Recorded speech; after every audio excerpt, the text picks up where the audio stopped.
Good morning. I would like to call the Bruce County Council meeting to order and welcome those that are visiting us live stream this morning. Roll call, Betty Ann. Mr. Buckle? Present. Mrs. Eady? Present. Mr. Davis? Present. Mr. Ingalls? Present. Ms. Jackson? Present. Mr. McKeever? Mr. Smith? Warden Tulin? Present. At this time, I would ask for any of the members to declare pecuniary interest, either now if it arises down the agenda.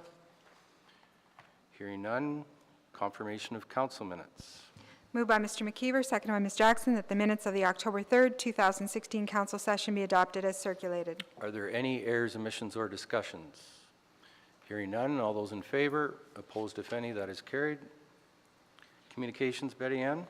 Communications have been circulated. There are no further communications. Thank you. Delegations. First up, we have Scott Lovell and Alex Hector, I believe. Welcome, Grey Bruce Residential Hospice. The podium is yours. Thank you very much. Excited to go first, and I hope we set the tone for what's an exceptional day. It was a neat drive out here today, and I hope that when this is done, you're able to enjoy a bit of what the day has to offer. Good morning, Your Worship and members of council.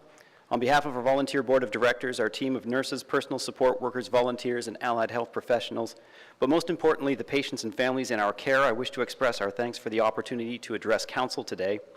I would like to take a moment to introduce Alex Hector, a member of our board who has joined me today, in case when this is done you ask hard questions.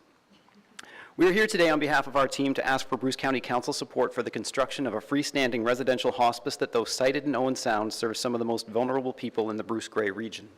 Specifically, we were requesting that council designate an amount of $200,000 towards the construction of Chapman House. I want to make it clear that how the timing may work for your council and communities is not much for concern. Rather, the important part is the willingness of County Council to commit to this project. Having spent some time in the company of municipal politicians and having worked in provincial government, I accept that our timing is a bit awkward in terms of planning and budget. Some of you may have expected us much earlier, and though I do wish our calendar was better aligned with our community partners, in many ways we needed some clarity from others before we could reasonably approach you. If it is your council's direction to support us, whether your support is over a period of time or comes in the next fiscal year, your commitment is what matters most. Before we begin a more formal presentation, I want to share with you some background on Chapman House. The first thing I want to share is about our purchase of the land. The residential hospice of Grey Bruce is going to make 1725 10th Street East in Owen Sound the site of a new hospice. If you are unfamiliar with where we are constructing, most simply put, we are located just behind the Grey Bruce Health Services site of the Owen Sound Hospital. It is a triangular piece of property ideal to us because it helps us purpose-build a facility in which we can provide expert end-of-life care, but also offered us the ability to design and construct our patient rooms with views towards natural surroundings, while at the same time giving families access to more services within our space and opportunities nearby to make sure they are taking time to care for themselves. But it was the purchase of the land that helped set the tone for our entire project. In the province of Ontario, there is no capital funding from the government to support the construction of residential hospices. Chapman House, like every other hospice in the province, will be built entirely on the strength of community donation. This means that every dollar the project costs is a dollar we have to raise. Chapman House will cost about $4 million to construct, of which we have already secured cash and pledges around the $3 million mark. The owner of the property understood our need to be and to build as lean as we could and accepted an offer of half fair market value for the land in cash and half in the form of a charitable donation. Our first activity in moving our project forward already saved us from having to raise half the cash required to purchase the space. After the generosity of the landowner and as a necessary step in our planning for site development and construction, we made a presentation to the City of Owen Sound about our project. In recognition of the value and importance of the project, the city agreed to waive most fees associated with development, and in the one instance where they simply could not waive, they reduced the cost we were to bear by 50%. Our project, our region's project, has benefited from courtesies just like this repeatedly since then. Gifts in kind, significant donations from private citizens, corporate sponsors, service clubs, and so many more. Today I can stand before you with even more clarity, even more direction with respect to the future of Chapman House. And considering this, make an even stronger appeal for the support of Bruce County Council. A few weeks ago, in a room full of what I call our hospice family that includes those same board members, nurses, personal support workers, physicians, volunteers, and others who have long been committed to establishing a residential hospice in Bruce Grey, these very people that I represent today, the parliamentary assistant to the Minister of Health and Long-Term Care, John Fraser, came to Bruce Grey to make an important announcement. John came to Bruce Grey to confirm what we have long known through our service, what we have seen firsthand in our care, and that is that 6 beds is not enough to serve our region. John came to our temporary space to announce that when Chapman House opens, the government will fund care in 2 additional beds. Now, at first, that might not seem like a lot of beds, but a couple of things. First, no hospice in the province of Ontario is more than 10 beds.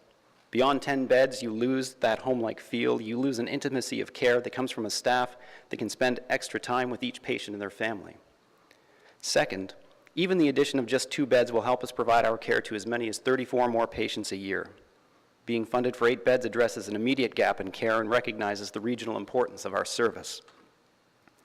This was a project that at one point was very much associated with the aura of struggle, of fight. In just 3.5 years, the perception of our service, the importance of our service, has changed completely. With the confidence that Chapman House is moving forward, health leadership and decision makers are now looking to us to help define what the future of end-of-life care in Grey Bruce may look like as we get even better at what we do, not just at the bedside, but being able to extend our reach into the region in ways not considered by health planners before. But it took us time to get here. I want to acknowledge 2 important people without whom we are not the service we are. Each are palliative specialists and each function in different parts of the region. The first is Dr. Hilly Huff of Owen Sound. She has long been an advocate for improved access to palliative care in our region and was a driving force behind the establishment of a residential hospice. But she was also our first hospice physician. It is in part because we were able to demonstrate to health leadership we had access to specialist care they let us move forward. There are only 3 hospices in the entire Southwest, and we were the second one established. Residential hospices need expert physicians to help lead, help train a staff that had never worked in a hospice. Without experts, there is no expert care. The second person is Dr. Susan Batten, who lives in Durham and practices in Hanover. She's an advocate for our service, referring patients in her care to the hospice and working to improve access to better primary care in the South. She is to her area what Dr. Huff is to ours. Each of these physicians is on our board, and each is wholly committed to the success of Chapman House. They know that it takes a strong center or regional hub of expertise to build health human resources in our space before looking forward to the opportunities we know to be ahead. Under their guidance, our staff is now exceptional at what they do. Developing their expertise took time, but now we have a highly skilled, highly specialized staff making a big difference in our region. I've distributed to all members of council a brief presentation. It is one that tells you a bit more of our story, and I will highlight some of the key elements for your consideration. The need for Chapman House is urgent and necessary.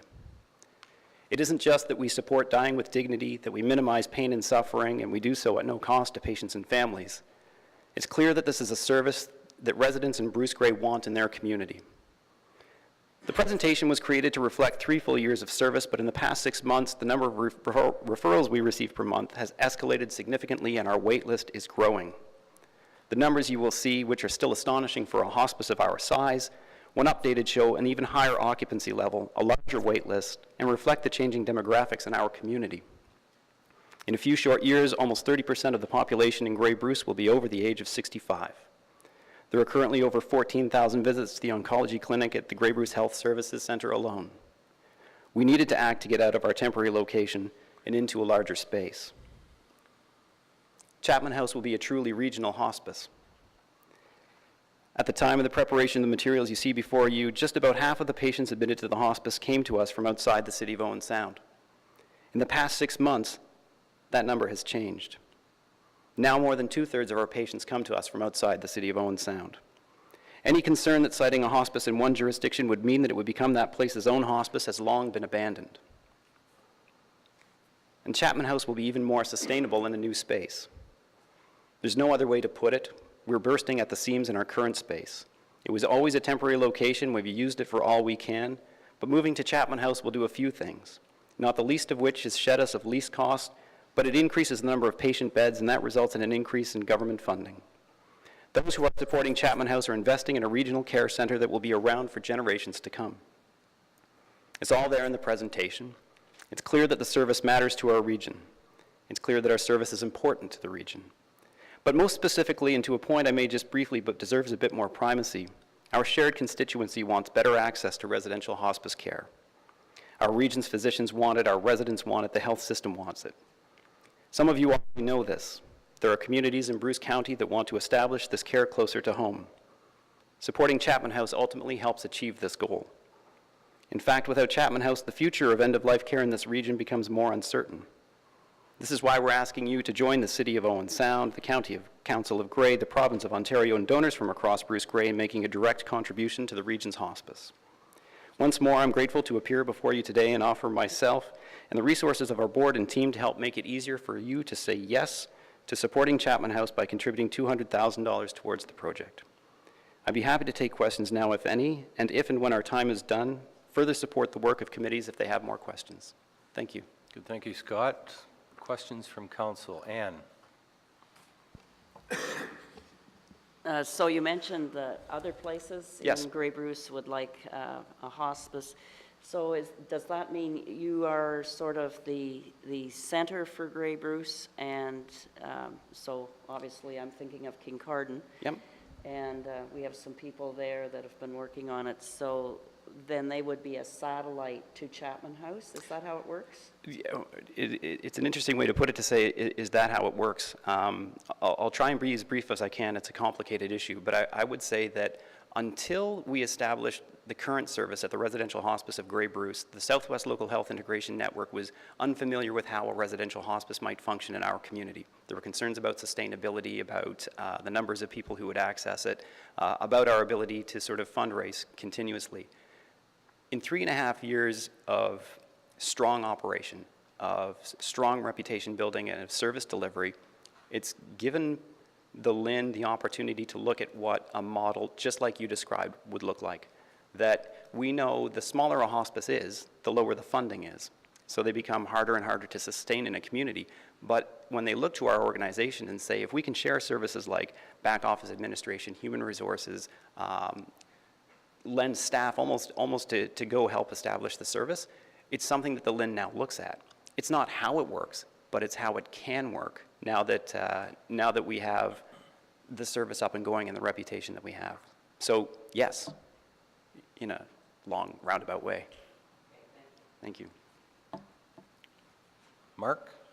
Scott, given kind of a breakdown, I think you mentioned 2/3 of the people are from outside Owen Sound. Do you get any kind of a breakdown, any breakdown over the last 3 years of usage? Yeah, inside the presentation, there is a brief description of that, but I would be happy to update the numbers to sort of reflect the more current reality. This, we're 2 quarters into our fiscal year at this point. In our last report, we had 55 patients admitted this fiscal year, and like I said, 19 from Owen Sound and a bunch from without. Interestingly enough, we've had 8 come to us from Port Elgin recently, so we're starting to see, as awareness of our service grows, the access to it is coming from different places. I don't have it before me, but I'd be happy to provide it. Janice? Thank you, Mr. Warden. It's really unfortunate that the province doesn't assist in the build. That's such a short-sighted. I think hopefully that'll change in the very near future, because the service is, I believe, desperately needed across the province and nationwide. Being a former manager at Seasons Owen Sound, I was there when the hospice set up and spent 3.5 years watching the evolution, really, of going from very little to becoming an incredible service that benefits the community in ways that nobody really realizes and can probably likely not even understand unless you go through that yourself with your family. And that service isn't just for the patient and giving them the opportunity to pass away from an institutional setting, but in more of a home setting.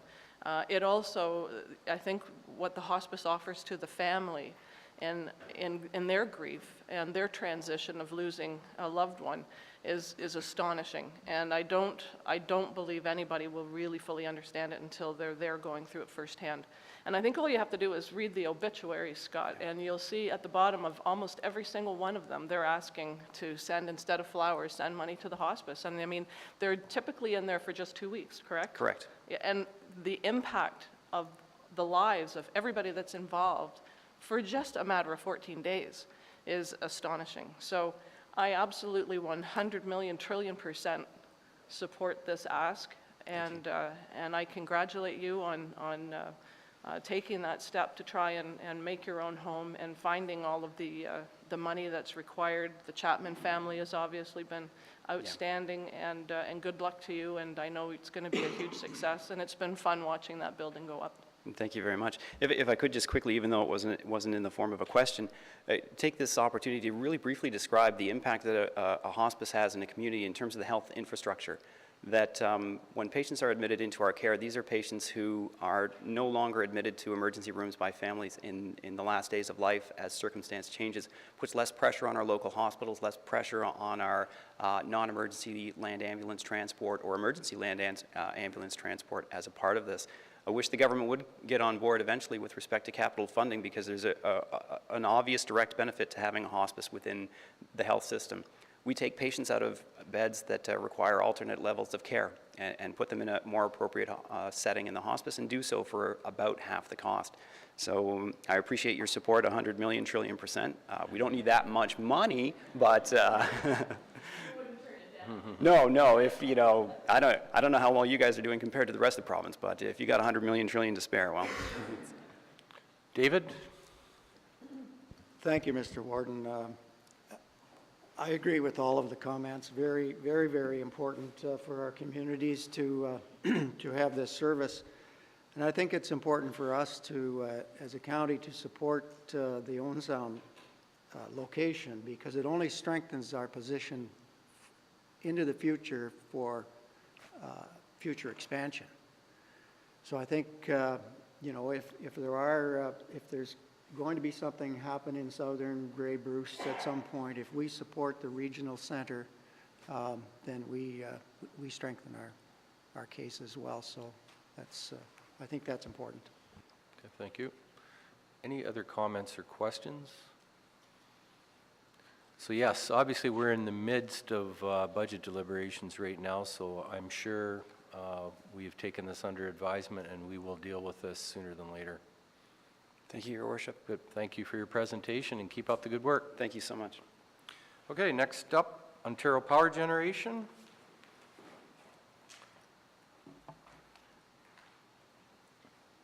Kevin?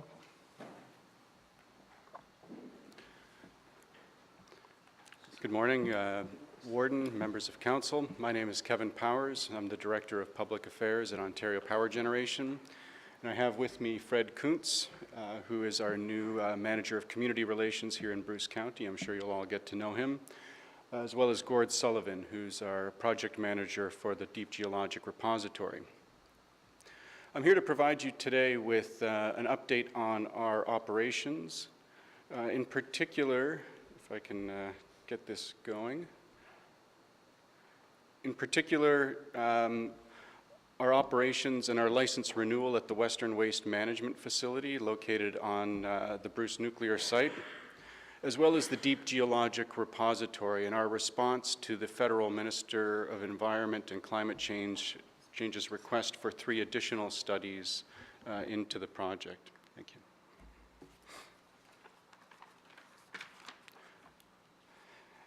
As you may be aware, over the past 40 years, we have held our low and intermediate level waste from all of the operations of Ontario's nuclear facilities, as well as the high level waste from the Bruce Nuclear Facility at our Western Waste Management Facility, located behind the fence at the Bruce Nuclear Facility. Next year, we will, in April, be applying for a 10-year license renewal for that facility. And part of that license renewal is seeking expanded capacity for the facility. You can see here on the diagram an illustration of some of that additional capacity. And that capacity is meant in large part to house the waste that's coming from 3 major projects. The first of those is the Darlington refurbishment project, which began in earnest 3 weeks ago tomorrow. That is a $12.8 billion project that will provide electricity, 20% of Ontario's electricity through to 2055. Some of the other waste that will be housed there would be from Pickering's continued operations to 2024, as well as the Bruce Power refurbishment and continued operations. Those three projects combined will produce about 60% of Ontario's electricity until well past the half-century mark.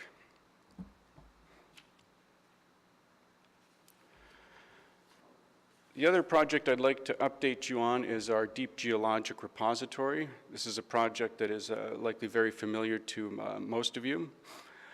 As you know, we house the low and intermediate level waste at the Western Waste Management Facility, and the proposal for the Deep Geologic Repository is to move that waste 100 meters from where it currently sits above ground and move it 680 meters underground in some of the most impermeable rock in the world.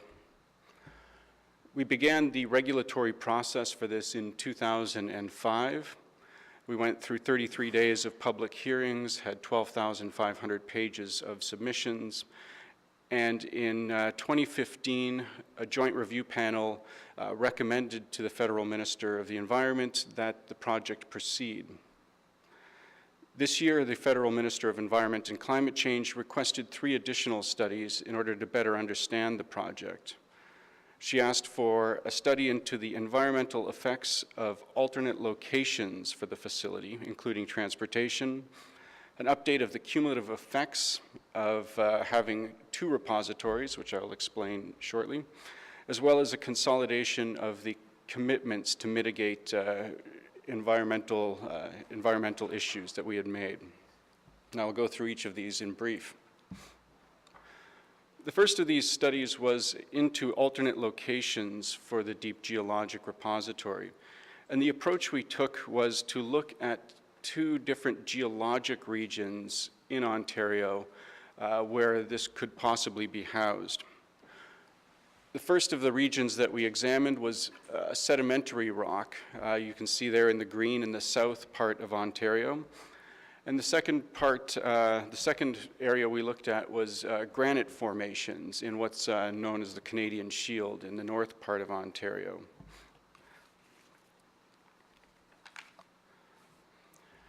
The results of our study are still preliminary, and we are consulting on this, and this presentation is in fact part of that consultation, but we have some preliminary results from looking at what those alternative studies would look like and what their effects would be on the environment.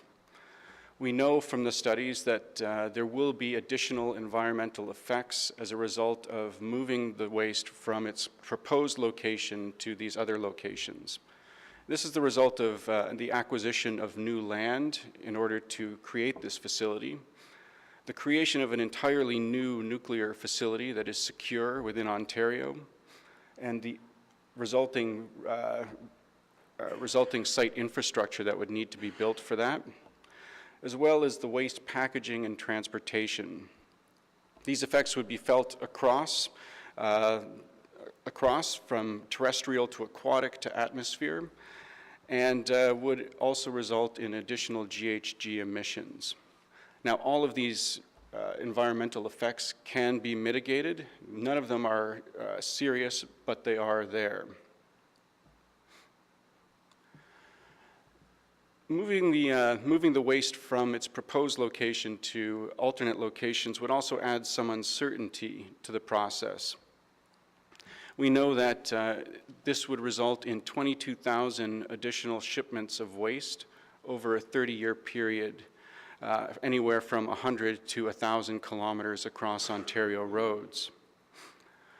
We also know that this would increase uncertainty around the schedule and cost of the siting process due to uncertainties around licensing requirements.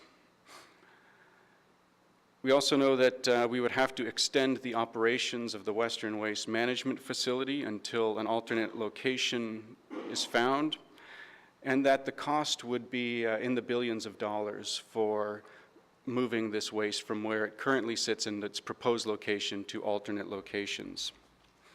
As a result, we feel that moving the site is not as optimal as having it at its current proposed location. This diagram here gives you a pretty quick understanding of the complications of transporting the waste. The line at the top there shows what it would take in order to transport the waste from its current location 100 meters to where it is proposed in the deep geologic repository. If we're to look at other locations, the rest of the map comes into play, and these are some of the decisions, the decision tree that needs to be made on that. The other study that we were asked to do is on the cumulative effects. As you're well aware, there are proposals, or a number of communities in Bruce County have indicated an interest in a deep geologic repository for used fuel.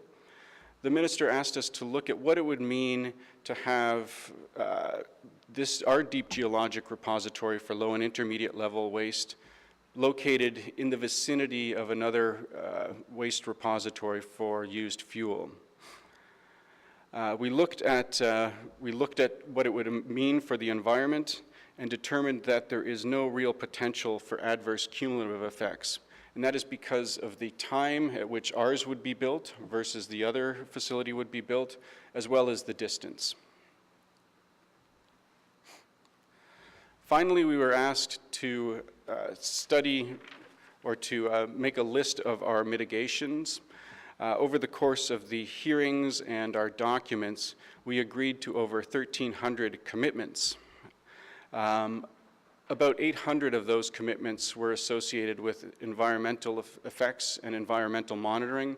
A lot of them were duplicated, say in one document versus another versus in the hearings. And so we consolidated all of them into 150 commitments to allow for more transparency and accountability and traceability. In terms of next steps, we are on track to provide our studies to the Minister of the Environment and the Canadian Environmental Assessment Agency in December. The agency will announce plans for a public review of our work prior to a decision on the environmental assessment, and there is public funding available for that. But based on our preliminary information, we continue to support our plan for a deep geologic repository at the Bruce nuclear site as the safest, most permanent, long-term waste solution for Ontario and its environment. With that, I'm happy to take any questions you might have.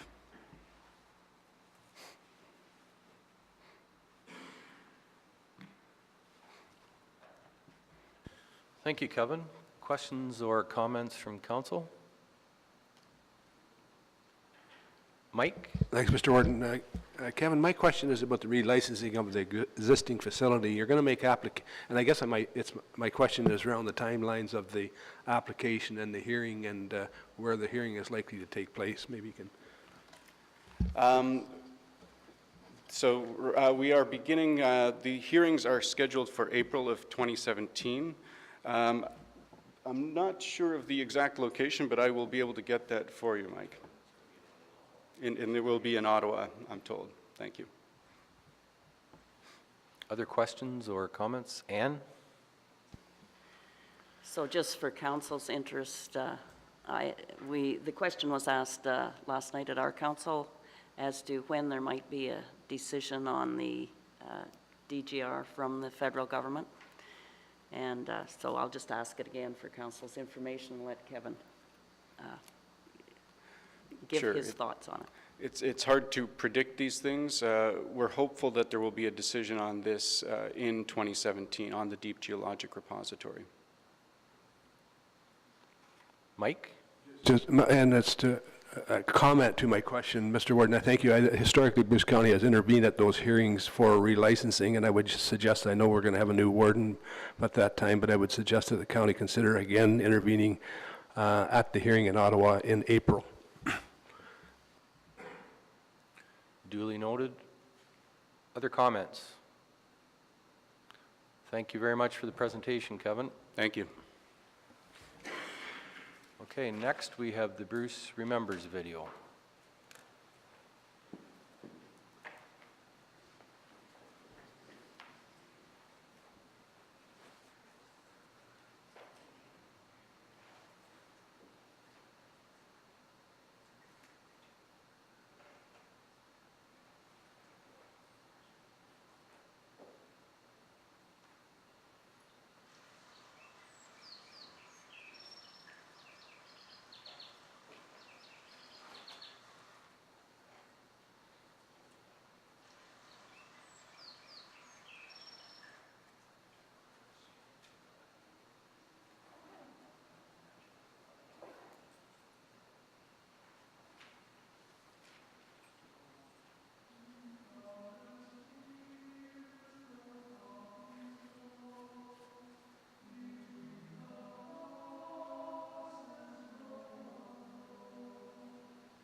Thank you. It's always very sobering to see that, just to remind us of how lucky we are. County officer reports. Is there any county officer reports this morning? Hearing none. Inquiries and announcements. Any inquiries or announcements this morning? Kelly? Through you, Mr. Warden, we would, on behalf of yourself and County Council, like to pay recognition to Betty Ann Cobain, with your permission. Sure. In speaking with Councillor Mayor McGeever, it was agreed that I would make some opening remarks and then turn it over to Mayor McGeever to make comments and presentation. So through you, Warden Mitch, I would like to take the opportunity to recognize Betty Ann Cobain today for her many years of service as clerk for the county.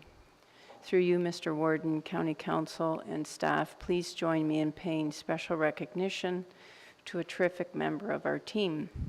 As many of you are aware, Betty Ann began her career with the Township of Lindsay. Her work ethic and intelligence got her dream job with the county. Bylaw number 3024 was enacted on December 13th, 1988, appointing Betty Ann Bray at the time as clerk, director of finance, effective January 3rd, 1989. Yes, Mr. Warden, in a few weeks, Betty Ann will celebrate her 28th anniversary with Bruce County and her 32nd year as a municipal employee. She received the title of Clerk Treasurer on September 20th, 1996. Throughout her career, Betty Ann has demonstrated creativity, a deep commitment to the taxpayer, honesty, and real loyalty to the organization. Along the way, she pursued and received her Certified Municipal Officer accreditation with AMCTO. She consistently has elevated the organization and demonstrated her commitment to Bruce County. Betty Ann is as passionate and committed to Bruce County today as she was on January 3rd, 1989. The years of experience and the street knowledge that she has acquired along the way undoubtedly have only strengthened that commitment to the organization. As we all know, years of service do not always translate into loyalty. To use the Rotary International language, Betty Ann always demonstrates the mantra of service above self. I would like to highlight a few of her accomplishments during her tenure as clerk. She was instrumental in modernizing the operational structure in response to the 1996 operational review. The committee structure that we enjoy today, and that truly is the envy of many, she was an author of. She worked tirelessly during the provincial downloads and the amalgamations in 2000. At that time, she served as a provincial representative on AMO and really advanced the needs of Bruce County on the provincial stage. She worked to transform the Provincial Offences Act legislation and the downloading of the provincial court system through the efficient utilization of a service agreement and partnership with our neighbor, Grey County, which has literally saved Bruce County hundreds of thousands of dollars. The genesis of the current paramedic department also started under her portfolio. She recommended the purchasing manager role for the organization that again has saved the county taxpayer thousands upon thousands of dollars. Through her leadership, the operational requirements of the Accessible Ontarians with Disabilities Act, or AODA as we affectionately refer to it, was brought into our organization. And most recently, the renovations and redesign of the Administration Center has been led by Betty Ann, and all will agree that she can stretch $100,000 further than anyone I've ever met. The sign of a great leader is that they create opportunity for development and promotion of others. And there are many in this room this morning who have benefited from Betty Ann's mentorship and guidance. As clerk, certainly many members of the senior management team have benefited, and mostly appreciated her unwavering fulfillment of her clerk duties, especially when she explains, "I am sorry, but I don't think you have authority to do that." Council authority to do that.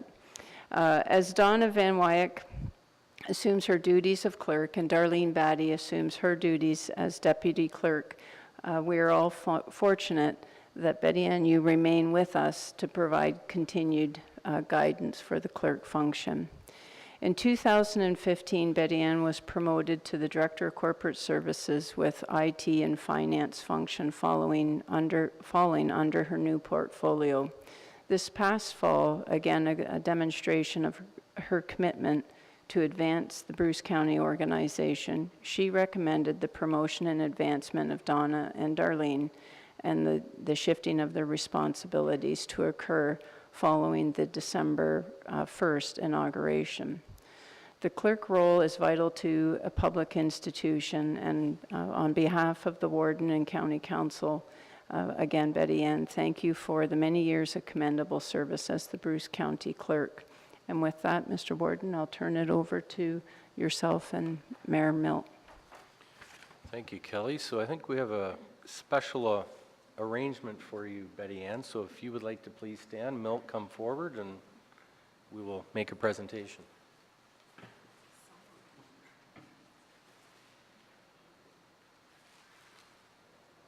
Yes, just before we do, though, I knew Betty Ann was involved in many activities, but as Kelly has outlined, a lot more than I had remembered, so I want to thank you for everything. Pardon me? You're older than I am.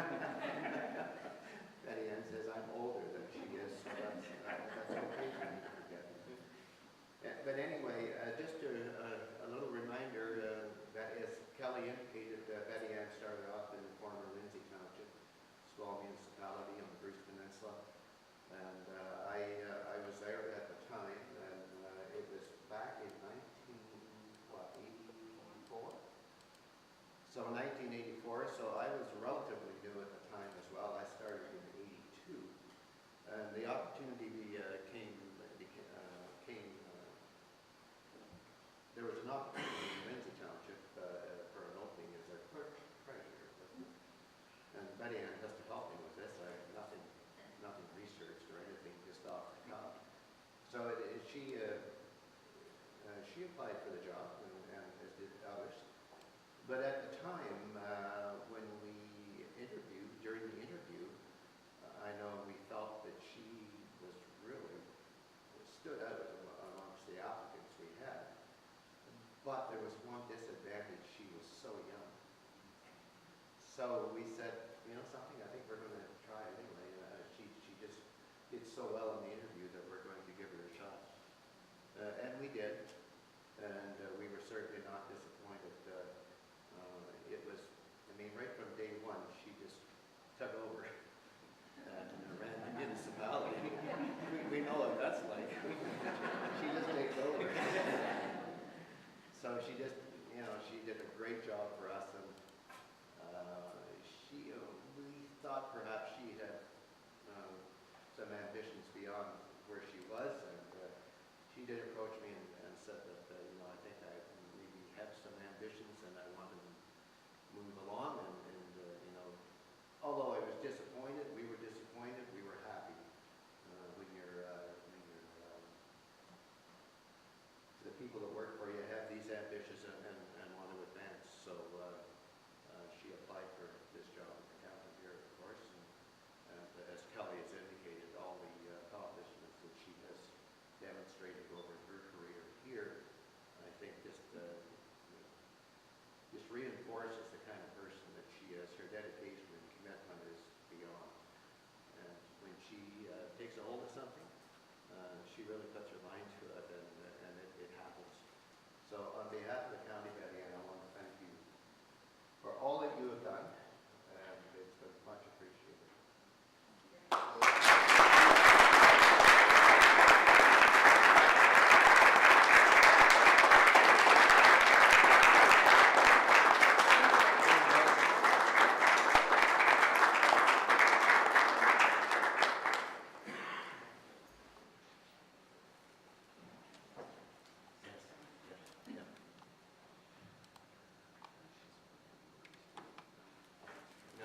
2 minutes to respond. I just am overwhelmed and very appreciative. The decision wasn't taken lightly to pass on the clerk's role, but it gives me opportunities in corporate services. But knowing that I could do that and that they would be under the leadership of our CIO and that I would still be here to be able to provide guidance, support if needed, but they're two remarkable young women and they're going to serve the county well for a number of years. And it's been my honor and pleasure to serve as clerk for 28 years. And when I made the recommendation to Kelly, we talked about a transition date, and I requested one last inaugural to have to have one last opportunity to have the say, being clerk. That's the one opportunity at the inaugural that you get to lead for about 5 minutes. And they respected that wish that I would be able to do that. So it's been a great journey as the clerk, and I recall my first day both at Lindsay Township and at the County of Bruce, and it's equally as exciting today. And I would offer that probably in squeezing $100,000, I would probably maybe right up there with our county engineer, because I think he's really good at squeezing those dollars as well. But it's been a wonderful journey, and I look forward to many more exciting opportunities with the county. So thank you very much.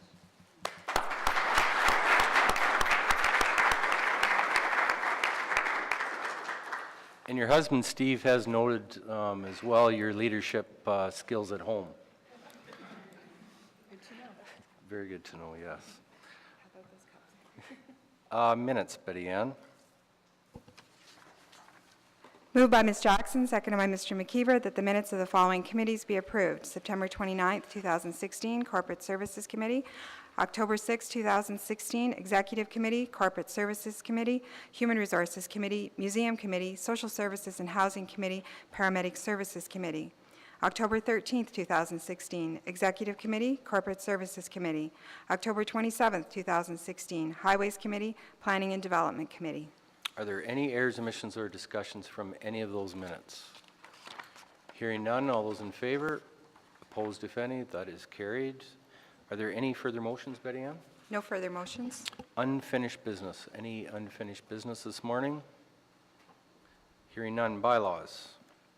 Moved by Mr. Ingles, seconded by Mr. Buckle, that the following bylaws be adopted. 2016-68, a bylaw to authorize the execution of an Ontario Community Infrastructure Fund formula-based component contribution agreement between Her Majesty the Queen and Right of Ontario, as represented by the Minister of Agriculture, Food and Rural Affairs and the Corporation of the County of Bruce. 2016-69, a bylaw to adopt Amendment Number 206 to the County of Bruce Official Plan. 2016-70, a bylaw to adopt Amendment Number 210 to the County of Bruce Official Plan. 2016-71, a bylaw to adopt Amendment Number 212 to the County of Bruce Official Plan. 2016-72, a bylaw to authorize the execution of a lease agreement between the Corporation of the County of Bruce and Forbes Lambton Court Incorporated to provide rental space for housing services and housing facilities.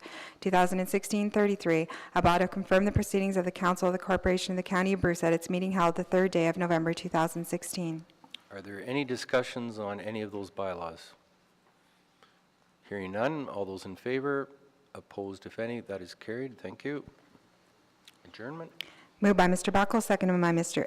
Ingles, that we do now adjourn to meet again Thursday, December 1st, 2016 at 9:30 a.m. All those in favor?